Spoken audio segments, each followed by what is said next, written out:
What happens after you die? Where do you go, if indeed you go anywhere at all? What should you be expecting to see when you depart this waking plane? This is Unveiled, and today we're taking a closer look at the different types of afterlife you should know about. Do you need the big questions answered? Are you constantly curious? Then why not subscribe to Unveiled for more clips like this one, and ring the bell for more thought-provoking content. In this video, we're not discussing whether the afterlife does or doesn't exist. It's something that we have covered before, so be sure to check out our channel if you haven't already subscribed. But here, we're taking a closer look at the many versions of the afterlife that humankind has served up over the years in one way or another.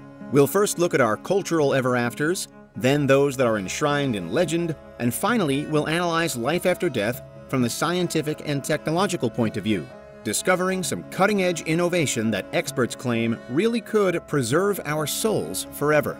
Culturally speaking, the afterlives offered up by religion are still those that most people are most familiar with.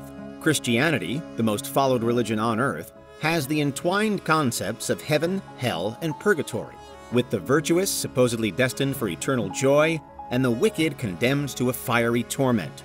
Here, the afterlife, so long as you do make it to the good place, is apparently better than anything you could imagine while alive. In some accounts, there is still a middle ground though.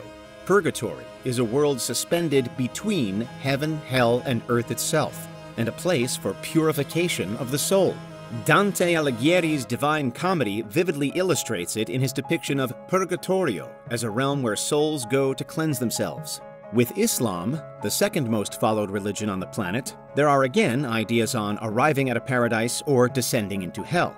It's more specifically a culmination of one's earthly deeds though, and revolves around the Day of Judgment, where your living actions are said to be literally weighed, and your destination determined by how well or badly you've lived.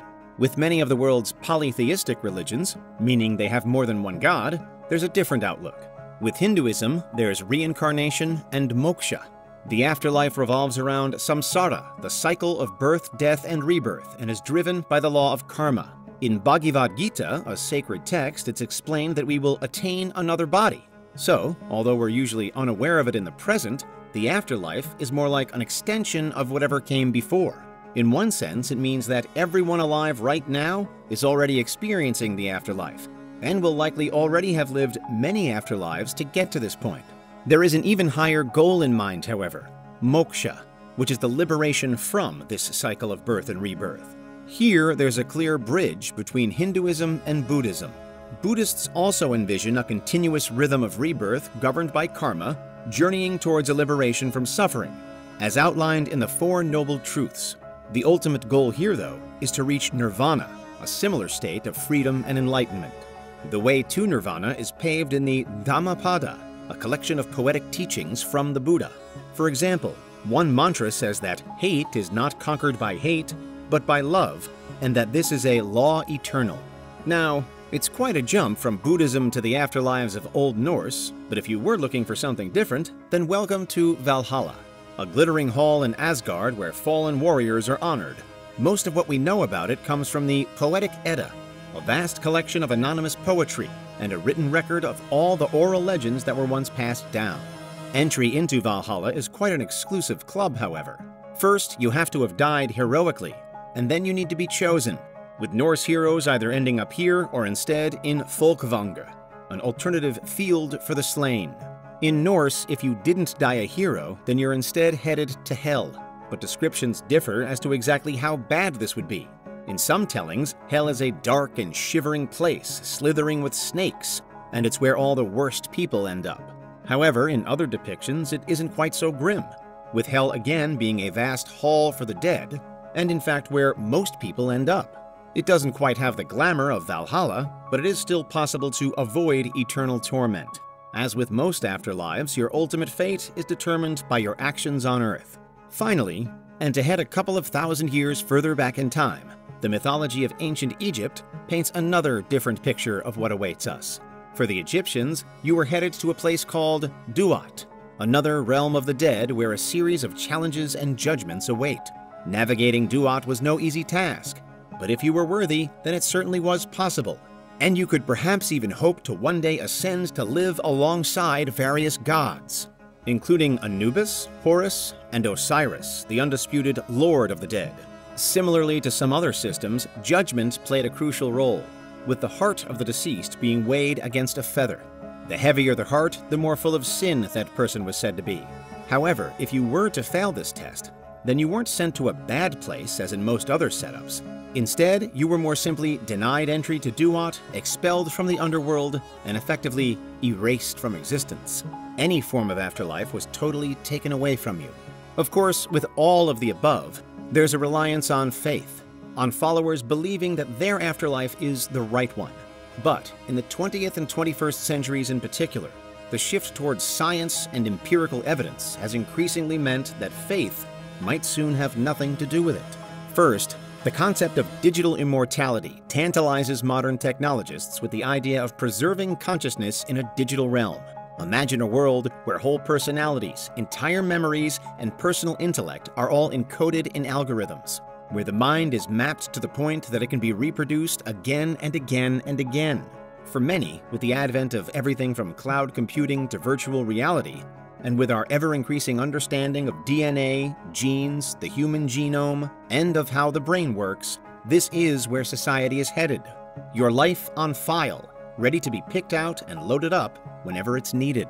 The clearest link between this and the afterlives of religion is that those who populate both will have done away with their physical bodies. There are some ideas that a digital consciousness could go on to inhabit an artificial body, and therefore remain on Earth to some degree, but the focus is still very much on your essence rather than your physical being, what some might call your soul. As such, and imagining a time when the tech is possible, there are clearly many ethical questions to consider. But perhaps the biggest potential quandaries surround control and privacy. With a digital afterlife, there is no God, but there is whoever uploads you, a higher being who would still exist as if on a higher plane. If you'd rather not submit to being translated into data bits, then perhaps there's something to be said for quantum immortality instead. This is a still much debated concept, originally based on Hugh Everett's influential Many Worlds interpretation of reality. Many Worlds imagines that whenever there is the potential for two outcomes in anything, then both of those outcomes do take place and reality splits to accommodate them. At the extreme end of the scale, however, some have taken this to mean that at the moment of death, there's always an alternative where you don't die.